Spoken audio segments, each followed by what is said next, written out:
Hello मेरी to family, कैसे हैं आप लोग। आशा करते हैं हमारे सभी साथी बहुत अच्छे होंगे, अपनी पढ़ाई भी बहुत अच्छे से कर रहे होंगे आप लोग।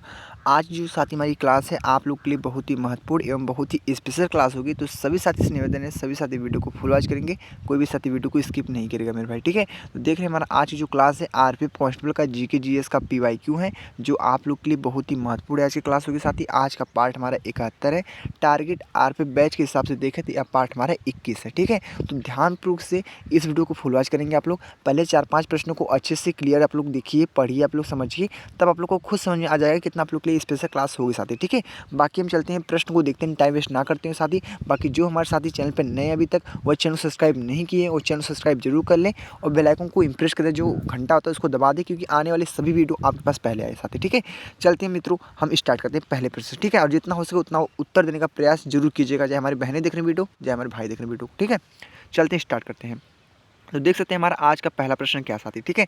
ध्यान से पढ़िए आप लोग। पहला प्रश्न हमारा बोला है, आज का पहला प्रश्न बोला है 2016 की रियो ओलंपिक में किस देश ने पुरुष और महिला बास्केटबॉल प्रतिस्पर्धा में स्वर्ण पदक जीता था। तो साथी हमारा प्रश्न ओलंपिक से पूछा है, और ओलंपिक से जितने प्रश्न पूछे जाते हैं आप लोग के लिए बहुत ही महत्वपूर्ण होते हैं साथी, ठीक है। यह प्रश्न रिपीटेड होते हैं ज़्यादा, ठीक है। तो ध्यान से पढ़िए, फिर पढ़िए प्रश्न को क्या बोला है। 2016 की रियो ओलंपिक में किस देश ने पुरुष और महिला बास्केटबॉल प्रतिस्पर्धा में स्वर्ण पदक जीता था, ठीक है।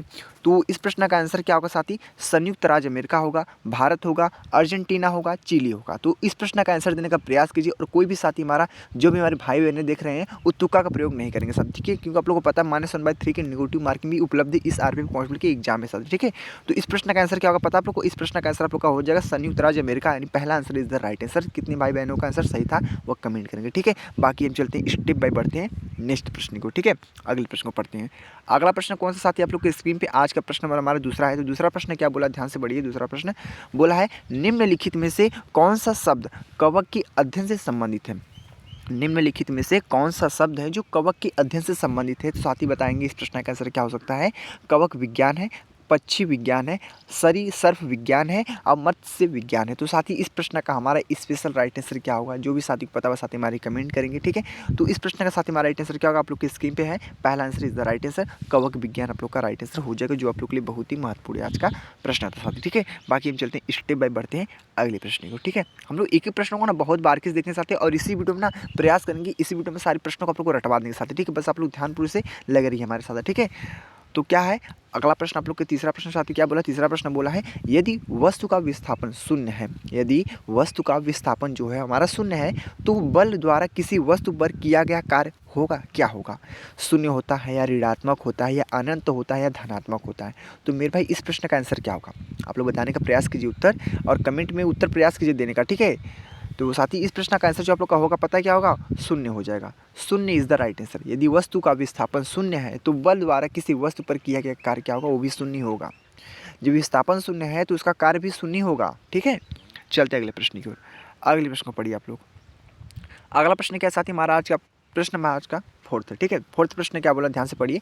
निम्नलिखित में से किस कोशिका अंग को सुसाइड बैग्स कहा जाता है। साथी हमारा प्रश्न साइंस से पूछा है, जो साइंस में बायोलॉजी से प्रश्न पूछा था। आप लोग को मैंने बताया था कि पूरे साइंस से मात्र 7 ही प्रश्न पूछे जाते साथी, ठीक है। ये सब इन्फॉर्मेशन आपको लास्ट में देंगे, ठीक है। पहले प्रश्न को देखते हैं आप लोग, ठीक है। तो चौथा प्रश्न क्या हमारा, निम्नलिखित में से किस कोशिका अंग को सुसाइड बैग्स कहा जाता है। लाइसोसोम को, माइटोकॉन्ड्रिया को, रंध्र को, अंतर्द्रावी जालिका को। तो साथ ही इस प्रश्न का हमारा राइट आंसर क्या होगा, आप लोग बताने का प्रयास कीजिए उत्तर। तो इस प्रश्न का साथ ही हमारा राइट आंसर हो जाएगा आप लोग का क्या, लाइसोसोम। आप लोग का इस प्रश्न का बहुत ही अच्छा प्यारा आंसर हो जाएगा मेरे भाई। निम्नलिखित में से किस कोशिका अंगों को सुसाइड बैग्स कहा जाता है, तो लाइसोसोम को कहा जाता है मेरे भाई, ठीक है। अब हम चलते हैं स्टेप बाय बढ़ते हैं अगले प्रश्न को, ठीक है। अगले प्रश्न को पढ़िए आप लोग। अगला प्रश्न कौन सा साथी हमारा है, अगला प्रश्न आप लोग की स्क्रीन पे कौन सा प्रश्न हमारा है आज का, पांचवा प्रश्न साथी। पांचवा प्रश्न पढ़िए आप लोग अच्छे से, क्या बोला पांचवा प्रश्न। झाड़ू ब्रूम के द्वारा झाड़ना, स्वीपिंग और तेजी से रगड़ना, रंबिंग किस खेल से संबंधित है, ठीक है। यह प्रश्न बहुत ही महत्वपूर्ण आप लोग का खेलकूद से प्रश्न, और खेलकूद से प्रश्न इंपॉर्टेंट ना हो ऐसा हो ही नहीं सकता साथी, ठीक है। जितने प्रश्न पूछे जाते हैं खेलकूद से ना, वो सभी इंपॉर्टेंट होते हैं, सभी महत्वपूर्ण होते हैं आप लोग के लिए, ठीक है। तो कर्लिंग है, गोल्फ है, और एक दो ऑप्शन आप लोग का कौन सा, स्नूकर है और आइस हॉकी है। तो साथी इस प्रश्न का आंसर क्या होगा, मैं बता देता हूँ साथी। इस प्रश्न का आंसर क्या होगा पता है आप लोग को, क्या होगा, कर्लिंग। आप लोग का इस प्रश्न का जो होगा बहुत ही अच्छा प्यारा आंसर हो जाए मेरे भाई। अब हम चलते हैं स्टेप बाय बढ़ते हैं अगले प्रश्न की ओर। अगले प्रश्न को पढ़िए आप लोग। अगला प्रश्न कौन सा साथी हमारा आज का प्रश्न नंबर साथी 6 है, यानी आप लोग का छठा प्रश्न क्या बोला, ध्यान से पढ़िए।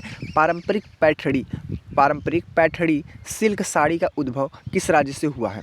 पारंपरिक पैठणी सिल्क साड़ी का उद्भव किस राज्य से हुआ है?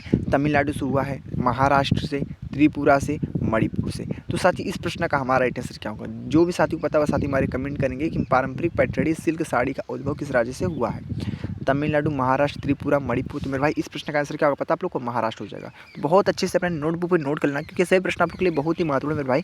ठीक है, किसी प्रश्न को हल्के मत लेना, नहीं तो आपको एग्जाम हल्के में मिलेगा। ठीक है, क्योंकि सभी प्रश्न PYQ हैं और PYQ जितने होते हैं महत्वपूर्ण होते हैं। साथ ही मैंने आप लोगों को 3 ही टिप्स देता हूँ, मात्र 3 टिप्स। आपको कहीं पे कुछ भी करने की जरूरत नहीं है, मात्र आप लोग PYQ को फोकस कीजिए, प्रैक्टिस से जितना हो सके उतना लगाइए आप लोग, और मॉक टेस्ट एक दिन में 2-2 मॉक टेस्ट हल कीजिए आप लोग, वो भी टेस्ट बुक पे साथ ही। ठीक है, मात्र 3 चीज़ को फोकस कीजिए, और जी के जिसमें स्कोर ना उठे तो मुझसे आगे कहना आप लोग। ठीक है, इतनी बातों को ध्यान रखना मेरी बातों को। अब हम चलते हैं स्टेप बाय बढ़ते हैं अगले प्रश्न को साथी। ठीक है, अगले प्रश्न को पढ़ते हैं। आज का प्रश्न कौन सा आपका? आज का प्रश्न साथी हमारे लिए कौन सा आज का प्रश्न? 7वां है। तो 7वां प्रश्न क्या बोला, ध्यान से पढ़िए। बोला प्रश्न पूछा है हमारा भगत सिंह का प्रश्न साथी। ठीक है, भगत सिंह, सुखदेव और राजगुरु षड्यंत्र केस में आरोपी थे। भगत सिंह, सुखदेव और राजगुरु जो थे हमारे, वो षड्यंत्र केस में आरोपी थे। तो अलीपुर बम षड्यंत्र में, या लाहौर षड्यंत्र में, या मेरठ षड्यंत्र में, या चटगांव षड्यंत्र में। तो साथ ही इस प्रश्न का आंसर क्या होगा? क्या होगा बताइए आप लोग, क्या हो सकता है? उत्तर देने का प्रयास कीजिए। क्या हो सकता है मेरे भाई कि भगत सिंह, सुखदेव और राजगुरु षड्यंत्र केस में आरोपी थे, तो किस में थे? अलीपुरम बम में थे, या लाहौर षड्यंत्र में थे, या मेरठ षड्यंत्र में थे, या चटगांव षड्यंत्र में थे। तो मेरे भाई इस प्रश्न का आंसर पता है कि आप लोग का होगा? लाहौर षड्यंत्र में थे। ठीक है, यानी option number B is the right answer. ठीक है, बहुत अच्छे से क्लियर हो चुके हैं आप लोग। अब हम चलते हैं मेरे भाई अगले नेक्स्ट प्रश्न को। ठीक है, अगले प्रश्न को पढ़ते हैं। प्रश्न नंबर साथी हमारा कौन सा? आज का प्रश्न हमारा 8 है, यानी 8वां प्रश्न क्या है? ध्यान से पढ़िए 8वां प्रश्न को। 8वां प्रश्न ध्यान से पढ़िए, क्या प्रश्न है? बोला है प्रश्न, निम्नलिखित में से कौन राष्ट्रपति की विचार के लिए राज्य विधानमंडल द्वारा पारित कुछ प्रकार की बिलों को आरक्षित कर सकता है? निम्नलिखित में से कौन राष्ट्रपति की विचार के लिए राज्य विधानमंडल द्वारा पारित कुछ प्रकार की बिलों को आरक्षित कर सकता है? तो इस प्रश्न का हमारा राइट आंसर क्या होगा? क्या होगा साथी बताइए आप लोग? प्रधानमंत्री होगा, या राज्यपाल होगा, या भारत का मुख्य न्यायाधीश होगा, या लोकसभा का अध्यक्ष होगा? तो इस प्रश्न का साथी हमारा राइट आंसर क्या होगा? तो बता दें साथी, इस प्रश्न का आंसर पता क्या आप लोग को होगा?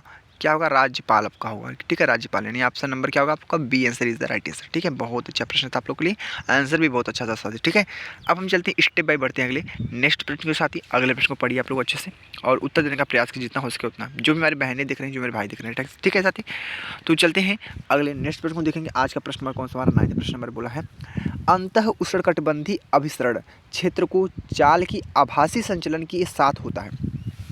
अंतः उष्णकटिबंधीय अभिसरण क्षेत्र को चाल की आभासी संचलन के साथ होता है। क्या होता है? चंद्रमा होता है, या सूर्य होता है, या पृथ्वी होती है, या क्षुद्र ग्रह होता है। तो अंतः उष्णकटिबंधीय अभिसरण क्षेत्र को चाल की आभासी संचलन के साथ होता है, वह चंद्रमा होता है, सूर्य होता है, पृथ्वी होता है, क्षुद्र ग्रह होता है। तो साथ ही इस प्रश्न का आंसर क्या होगा? और बताने का प्रयास कीजिए मेरे भाई, क्या होगा इस प्रश्न का आंसर? पता है कि आप लोग का? सूर्य हो जाएगा। यानी अंतः उष्णकटिबंधीय अभिसरण क्षेत्र को चाल की आभासी संचलन के साथ होता है, वह सूर्य होता है। ठीक है, कितने साथियों को पता था वो कमेंट करेंगे। ठीक है, अगले प्रश्न को पढ़िए आप लोग। अगला प्रश्न कौन सा हमारा है? अगला प्रश्न कौन सा? आज का हमारा 10वां प्रश्न साथी। ठीक है, 10वां प्रश्न क्या बोला? ध्यान से पढ़िए। 10वां प्रश्न को बोला हमारा, निम्नलिखित में से किसी निर्णय के द्वारा ब्रिटिश भारत में सिखों और आंग्ल भारतीय लोगों को पृथक निर्वाचन क्षेत्र प्रदान किया गया। ठीक है, प्रश्न महत्वपूर्ण है आप लोग के लिए कि निम्नलिखित में से किसी निर्णय के द्वारा ब्रिटिश भारत में सिखों और आंग्ल भारतीय लोगों को पृथक निर्वाचन क्षेत्र प्रदान किया गया। तो ऑप्शन क्या हमारा? रेगुलेटिंग एक्ट 1773, सांप्रदायिक पंचायत 1932, भारतीय परिषद अधिनियम 1909, पिट्स इंडिया एक्ट 1784। तो साथी इस प्रश्न का हमारा राइट आंसर क्या होगा? बहुत ही महत्वपूर्ण आप लोग के लिए प्रश्न साथी। तो इस प्रश्न का आंसर पता क्या आप लोग का होगा? बता दें साथी, क्या होगा आप लोग का आंसर? आप लोग का हो जाएगा सांप्रदायिक पंचायत 1932 वाला इस प्रश्न का राइट आंसर हो जाएगा मेरे भाई। अब आप लोग कमेंट कीजिए कि पूरे 10 प्रश्नों को आप लोग हल कर चुके हैं। किसी प्रश्न में कोई डाउट मिला आप लोग को, कोई डाउट मिलना चाहते हो तो मुझे DM में मैसेज कर सकते हैं। बाकी कमेंट बॉक्स आप लोग के पास, कमेंट बॉक्स में मुझे मैसेज कर सकते हैं, और सभी साथियों को रिप्लाई जाएगा। ठीक है, इतनी बातों को ध्यान रखना। मैंने आप लोग बोला था 5 से 6 प्रश्नों को हल कीजिए आप लोग, तब मुझे बताएंगे कि आप लोग को वीडियो कैसा लग रहा है, आप लोग को समझ आ रहा है या नहीं, आप लोग के लिए स्पेशल लग रहा है क्लास कि नहीं साथ। ठीक है, अब आप लोग को 10 प्रश्नों को हल कर चुके हैं, आप लोग को पता चल गया होगा अच्छे से, कंप्लीटली पता चल गया होगा। ठीक है, तो बने रहिए एंड तक, आप लोग को और मजा आएगा साथ। ठीक है, इतने अच्छे प्रश्नों को लाए हो ना, आप लोग का दिमाग हिल जाएगा साथ। ठीक है, प्रश्न को पढ़िए ध्यान से, बस प्रश्न को ध्यान से पढ़िए क्योंकि सही प्रश्न PYQ मेरे भाई, ठीक है। कौन से वन की पेड़ों को अपनी पत्तियां गिरने का कोई निश्चित समय नहीं होता? ऐसा कौन सा पेड़ है जो अपनी पत्तियां गिराते हैं, उनका कोई समय निश्चित समय नहीं होता, ठीक है। तो उष्णकटिबंधीय सदाबहार वन होते हैं, या उष्णकटिबंधीय पर्णपाती वन होते हैं, या मैंग्रोव होता है, पर्वतीय वन होते हैं। तो साथ ही इस प्रश्न का आंसर क्या होगा? क्या होगा बताइए आप लोग कमेंट बॉक्स में कि इस प्रश्न का आंसर क्या हो सकता है हमारा, कि कौन से वन की पेड़ों को अपनी पत्तियां गिरने का कोई निश्चित समय नहीं होता है। तो मेरे भाई इस प्रश्न का आंसर पता क्या होगा? उष्णकटिबंधीय सदाबहार वन आप लोग का इस प्रश्न का जो होगा हमारा बहुत ही अच्छा प्यारा आंसर हो जाएगा। साथी लोग क्लियर हो चुके हैं आप लोग अच्छे से। अब हम बढ़ते हैं स्टेप बाय अगले नेक्स्ट प्रश्न को, ठीक है। अगले प्रश्न को पढ़ते हैं। प्रश्न नंबर आज का हमारा 12th है, यानी आप लोग का प्रश्न नंबर कौन सा? हमारी 11 है, ठीक है। प्रश्न नंबर 12 ध्यान से, प्रश्न नंबर 12 12th को बोलते हैं 12, ठीक है। तो बोला है किस खेल में स्केटस का प्रयोग किया जाता है? साथ ही खेल को से प्रश्न पूछा है ध्यान से, यही सबसे मेन पॉइंट है, ठीक है। यही तो हिंट दिया रहा है आप लोग को कि कहाँ से प्रश्न ज़्यादा से ज़्यादा पूछ रहे हैं। ये तो आप लोग को लिखना है, ये तो नोट करना है आप लोग को, ठीक है। इसे समझिए आप लोग, बातों को गंभीरता से समझिए साथ ही, ठीक है। कि आप लोग को पता है एग्जाम बहुत नज़दीक आ चुका है आप लोग का, तो मेहनत कीजिए आप लोग। किस खेल में स्केटस का प्रयोग किया जाता है? किस खेल में स्केटस का प्रयोग किया जाता है मेरे भाई? तो फिगर स्केटिंग का, स्नूकर का, भारोत्तोलन का, कुश्ती का। तो मेरे भाई इस प्रश्न का आंसर क्या हो सकता है? आप लोग बताइए। इस प्रश्न का जो हमारा राइट आंसर होगा पता क्या होगा आप लोग का? स्नूकर हो जाएगा। अरे सॉरी गलती हो गया, क्या होगा इस प्रश्न का आंसर? इस प्रश्न का आंसर क्या होगा पता साथी आप लोग का? इस प्रश्न का आंसर होगा फिगर स्केटिंग, आप लोग का राइट आंसर होगा, ठीक है। तो किस खेल में स्केटस का प्रयोग किया जाता है? तो फिगर स्केटिंग में आप लोग का स्केटक का प्रयोग किया जाता है मेरे भाई, ठीक है। तो बहुत अच्छे से कंप्लीटली आप लोग का तैयार हो गया मेरे भाई। हमने 12 प्रश्नों को अच्छे से देखा। अब हम चलते हैं स्टेप बाय बढ़ते हैं अगले प्रश्न को, ठीक है। अगले प्रश्न को पढ़िए आप लोग। प्रश्न नंबर 7 आज का हमारा कौन सा प्रश्न? आज का हमारा प्रश्न नंबर हो चुका है, आप लोग के स्क्रीन पे आ चुका है आज का 13 प्रश्न। 13 प्रश्न क्या बोला ध्यान से पढ़िए। उत्तर दिशा को इंगित करने वाला उत्तरी तारा कहलाता है। उत्तर दिशा हमारा जो है उसको इंगित करने वाला, उत्तर दिशा को इंगित करने वाला उत्तरी तारा कहलाता है। उत्तरी तारा क्या कहलाता है? ध्यान से पढ़िए आप लोग। ध्रुव तारा कहलाता है, या अंधेरा तारा कहलाता है, या ठंडा तारा कहलाता है, या दिशा तारा कहलाता है? तो आप लोग इस प्रश्न का उत्तर देने का प्रयास कीजिए कि इस प्रश्न का आंसर क्या हो सकता है हमारा। प्रश्न बहुत गंभीरता प्रश्न है हम लोग के लिए। बोला है कि उत्तर दिशा को इंगित करने वाला जो हमारा उत्तरी तारा है वो क्या कहलाता है? मेरे भाई बता देना। इस प्रश्न का राइट आंसर क्या होगा पता है आप लोग को? पता नहीं होगा, बता देता हूँ, ध्रुव तारा होगा, ठीक है। ध्रुव तारा आप लोग का इस प्रश्न का जो होगा हमारा बहुत ही अच्छा आंसर हो जाएगा मेरे भाई, ठीक है। तो सभी साथी अच्छे से क्लियर हो चुके हैं? कितने साथियों को पता आंसर था वो कमेंट करेंगे, ठीक है। बाकी चलते हैं स्टेप बाय नेक्स्ट प्रश्न को, ठीक है। अगले प्रश्न को पढ़िए आप लोग। अगला प्रश्न कौन सा साथी? हमारा अगला प्रश्न आप लोग की स्क्रीन पे आ चुका है। आज का हमारा 14 प्रश्न साथी ध्यान से पढ़िए। आज का 14 नंबर प्रश्न बोला, ठीक है। भारत की सबसे ऊँची चोटी कौन सी है? बहुत ही महत्वपूर्ण प्रश्न आप लोग के लिए, ठीक है। भारत की जो सबसे ऊँची चोटी है वह कौन सी हमारी, ये बताना आप लोग को कि भारत की सबसे ऊँची चोटी एवरेस्ट है, धौलागिरी है, नंदा देवी है, कंचनजंगा है। तो मेरे भाई इस प्रश्न का आंसर क्या हो सकता है कि भारत की जो सबसे ऊंची चोटी हमारी है वह कौन सी है? एवरेस्ट है, धौलागिरी है, नंदा देवी है, कंचनजंगा। तो पहले आप लोग कमेंट कीजिए। पहले जितने साथी देख रहे हैं वीडियो में है ना, वो सभी लोग पहले कमेंट कीजिए। एक कमेंट से मुझे हौसला मिलता है, और आप लोग हौसला नहीं बढ़ाना चाहते हैं? हौसला बढ़ाइए मेरे भाई, हौसला बढ़ाइए, क्योंकि और अच्छे अच्छे भी कंटेंट लाऊँ आप लोग के लिए साथी, ठीक है। जितना हो सके उतना कंटेंट अच्छा लाऊँ, ठीक है। तो भारत की सबसे ऊंची चोटी कौन सी है? सभी साथियों को अच्छे से पता होगा। बहुत ही सिंपल मेरा भाई, एवरेस्ट है। मैं बोलता हूँ ना आप लोग को कि आरपीएफ कांस्टेबल में नॉर्मली प्रश्न पूछे जाता है, ज़्यादा हार्ड नहीं पूछे जाते हैं। आप लोग क्यों घबरा रहे हैं? आप लोग बताइए। आप लोग जो जितने प्रश्न पूछे जाएंगे ना आरपीएफ कांस्टेबल में ना, सभी नॉर्मल प्रश्न पूछे जाएंगे। आप लोग आसानी से बता सकते हैं, थोड़ी मेहनत की जरूरत है आप लोग का। बाकी फिजिकल पे सबसे ज़्यादा ध्यान दीजिए आप लोग, ठीक है। क्योंकि फिजिकल आप लोग को पता है 5 मिनट 45 सेकंड में आप लोग को पूरे 1600 मीटर की रनिंग को तय करना होता है मेरे भाई, ठीक है। इतनी बातों को गंभीरता से सुनना आप लोग, ठीक है। इसका एग्जाम बहुत नॉर्मल होगा, बस थोड़ी आप लोग को जानकारी होना, थोड़ा आप लोग को पढ़ना आप लोग को थोड़ा जरूरी है, ठीक है, कि एग्जाम क्वालिफाई कर सकते हैं आप लोग, ठीक है। बस बने रहिए हमारे साथ। अगले प्रश्न को देखते हैं। अगला प्रश्न क्या हमारे मेरे भाई? अगला प्रश्न क्या आप लोग के स्क्रीन पे आज का हमारा 15 प्रश्न आते हैं, ठीक है। 15 प्रश्न क्या बोला ध्यान से पढ़िए। बोला है 15 प्रश्न, निम्न में से कौन सा विभाग हमारा है जो वित्त मंत्रालय के अधीन नहीं आता है, ठीक है। प्रश्न क्या 15, निम्न में से कौन सा विभाग हमारा है जो वित्त मंत्रालय के अधीन नहीं आता है? हाँ या नहीं में बहुत से साथी हैं जो हमारे कंफ्यूज हो सकते हैं कि पूछा नहीं आता है, ठीक है। तो औद्योगिक नीति एवं संवर्धन विभाग है, राजस्व विभाग है, व्यय विभाग है, और आर्थिक कार्य विभाग है। तो मेरे भाई इस प्रश्न का आंसर क्या होगा? आप लोग उत्तर देने का प्रयास कीजिए कि इस प्रश्न का आंसर क्या हो सकता है। तो बता दें इस प्रश्न का आंसर क्या होगा। पता है आप लोग को क्या होगा? औद्योगिक नीति और संवर्धन विभाग, यानी आप लोग का answer number A is the right answer, is the correct answer आप लोग का हो जाएगा। ठीक है, निम्नलिखित में से कौन सा विभाग वित्त मंत्रालय के अधीन नहीं आता मेरे भाई? तो औद्योगिक नीति एवं संवर्धन विभाग आप लोग का इस प्रश्न का जो होगा हमारा बहुत ही अच्छा प्यारा आंसर हो जाएगा साथी। ठीक है, बाकी हम चलते हैं स्टेप बाय बढ़ते हैं अगले प्रश्न की ओर। अगले प्रश्न को पढ़िए आप लोग। अगला प्रश्न पढ़िए। अगला प्रश्न कौन सा हमारा आपके लिए कौन सा प्रश्न नंबर है? प्रश्न नंबर आज का साथी हमारा 16 प्रश्न है। ठीक है, ध्यान से पढ़िए। 16 प्रश्न बोला है गंडमक की संधि का संबंध किस युद्ध से है? गंडमक यहाँ पे ड रहेगा। ठीक है, ग यहाँ ड यहाँ ड रहेगा। ठीक है, ड। ठीक है, गंडमक की संधि का संबंध किस युद्ध से है? किस युद्ध से साथी है? युद्ध से प्रश्न पूछा है, यानी हिस्ट्री का प्रश्न पूछा है और आप लोग के लिए बहुत ही महत्वपूर्ण प्रश्न है। ठीक है, क्रीमियन युद्ध है, द्वितीय आंग्ल अफगान युद्ध है, या बाल्कन युद्ध है, या द्वितीय आंग्ल बर्मा युद्ध है? तो साथ ही इस प्रश्न का आंसर क्या हो सकता है? आप लोग बताने का प्रयास कीजिए मेरे भाई कि गंडमक की संधि का संबंध किस युद्ध से है। तो बता दें साथ ही इस प्रश्न का आंसर क्या होगा? पता है आप लोग को क्या होगा? द्वितीय आंग्ल अफगान युद्ध, यानी आपका answer number B is the right answer मेरे भाई। ठीक है, बहुत अच्छा प्रश्न था आप लोग के लिए। आंसर नंबर बी को मारेंगे, answer number B is the correct answer कि गंडमक की संधि का संबंध किस युद्ध से था? तो बताएंगे द्वितीय आंग्ल अफगान युद्ध से था। ठीक है, बाकी हम चलते हैं स्टेप बाय बढ़ते हैं अगले प्रश्न की ओर साथी। अगला प्रश्न कौन सा आप लोग की स्क्रीन पे आज का प्रश्न हमारा आज का 17। ठीक है, 17 प्रश्न क्या बोला? ध्यान से पढ़िए। भारोत्तोलन प्रतियोगिता टाई हो जाने पर विजेता किसे घोषित किया जाता है?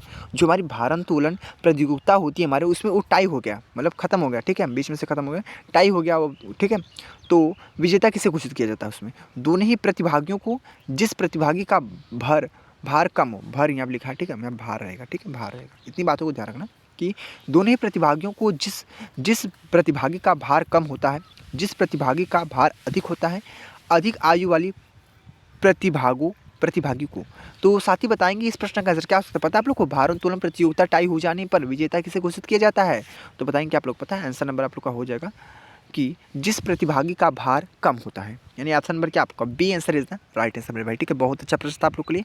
हमने 17 प्रश्नों को बहुत अच्छे से कंप्लीटली देख लिया आप लोग को। ठीक है, और कोई भी डाउट नहीं होना चाहिए मेरे भाई। ठीक है, अब हम बढ़ते हैं स्टेप बाय अगले प्रश्न को। ठीक है, अगले प्रश्न को देखिए आप लोग।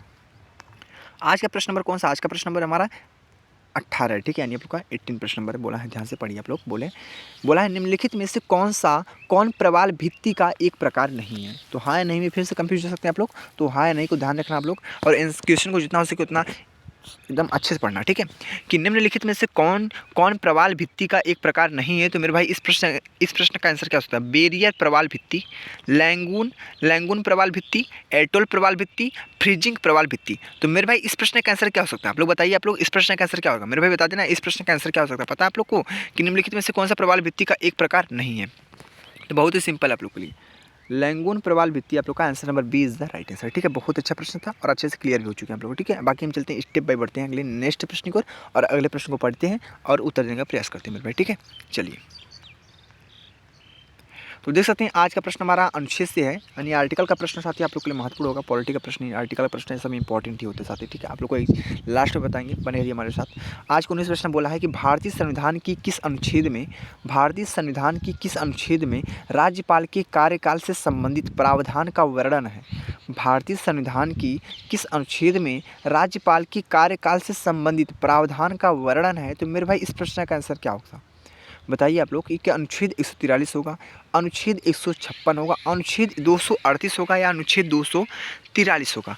तो मेरे भाई इस प्रश्न का आंसर क्या हो सकता है? आप लोग बताइए आंसर क्या हो सकता है? बहुत ही महत्वपूर्ण आप लोग के लिए कि भारतीय संविधान की किस अनुच्छेद में राज्यपाल के कार्यकाल से संबंधित प्रावधान का वर्णन है। तो साथ ही बताएंगे क्या आंसर होगा? पता है आप लोग को? अनुच्छेद 156 इज द राइट आंसर। ठीक है, 156 इज द राइट आंसर। कितने साथियों का आंसर सही था वो कमेंट करेंगे मेरे भाई। बाकी हम चलते हैं स्टेप बाय बढ़ते हैं अगले नेक्स्ट प्रश्न की ओर।